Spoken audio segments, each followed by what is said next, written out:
te US Moors. Tagad mums pievienojas Samuels Bensors, pētniecības analītiķis no Demokrātija aizsardzības fonda.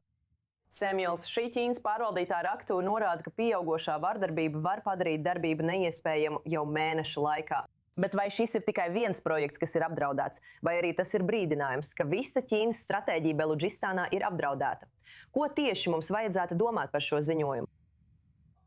Jā, tāpēc tas nav tikai par vienu projektu. Tā ir problēma, par kuru Ķīna ir uztraukusies saistībā ar savām investīcijām Pakistānā jau gandrīz pusi 10 gadus.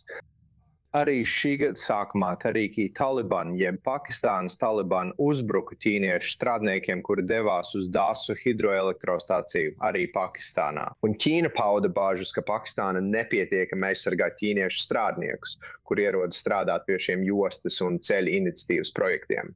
Tāpēc viņi faktiski samazināja ekonomiskās attiecības šī iemesla dēļ un ir ieguldījuši mazāk, kas ir slikti Ķīnai, jo Pakistāna ir viņu galvenais jostas un ceļu projekts Āzijā. Turpinot šo tēmu, kāpēc šis reģions ir tik strateģiski svarīgs Ķīnai, īpaši koridors, kas savieno Rietumu Ķīnu ar Kataru un Arābijas jūru? Ko tas viss nozīmē Ķīnas ekonomikai? Ķīnas ekonomikai tam patiesībā nav vislielākās ietekmes. Noteikti ne šī rakstura, lai gan tā ražo lielāko daļu Pakistānas vara eksporta, kas gandrīz viss nonāk Ķīnā. Tomēr šis nav tas projekts, par kuru viņi uztraucās, jo Ķīnai ir vairāk nekā pietiekami, lai to nosaktu. Šī rūpnīca ražo aptuveni 15,000 tonu vara gadā. Patiesās bažas ir par to, ka viņi plānoja palielināt ražošanu ar jaunu iecerēto raktūru šajā reģionā, kurai bija jāražo 400,000 tonu vara gadā, kas būtu nozīmīgi. Taču tagad Ķīna apšauba, vai tas vispār ir iespējams. Un ziniet, Beludžistānas atbrīvošanas armijas pusē viņi īpaši nevēlas redzēt ārvalstu spēkus ienākam viņu teritorijā un atņemam dabas resursus. Un tad, kā jūs teicāt, neko viņiem nedodot pretī. Runājot par šo, ja šie Beludžu separātisti uzskata, ka Ķīna atņem viņa resursus un novirz daļu bagātības prom no reģiona, vai Ķīna varētu apturēt dažus no šiem uzbrukumiem finansiāli kompensējot Beludžiem?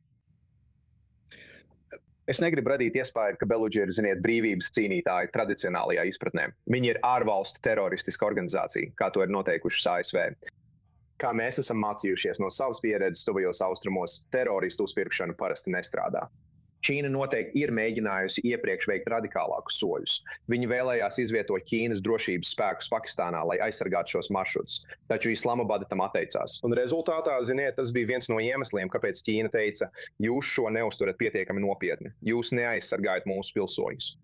Tātad Ķīna, viņi runā par to, ka viņiem ar Pakistānu ir draudzība jebkuros apstākļos, un viņi runā par pastiprinātu drošības sadarbību. Bet būtība ir tāda, ka Ķīnas pilsoņi mirst, un tas ir kaut kas, ko Pekina nevēlas redzēt projektā, kuram vajadzētu būt sadarbības ekonomiskam projektam. Ja Pakistāna nepastiprina drošību, vai Pekina varētu virzīties uz tiešu drošības nodrošināšanu dažiem no šiem joslas un ceļu projektiem Pakistānas teritorijā? Varbūt ne Pakistānā, jo viņi to jau mēģināja, un atkal Pakistāna pateica nē. Viņi varētu paaugstināt likmes šajā jautājumā. Viņi noteikti varētu. Pakistāna lielā mērā paļaujās uz Ķīnu savas eksporta ekonomikas dēļ, kas ir liela daļa no tā, uz kā balstās Pakistānas ienākumi, pārdodot preces Ķīnai. Es domāju, ka 98% vara, kas viņiem bija šajā rūpnīcā, tika nosūtīta uz Pekinu. Tātad tas ir kaut kas, kas Pakistānai varētu būt svarīgs, un Ķīnai šeit ir zināma ietekme. Bet galu galā tā ir Pakistānas izvēle.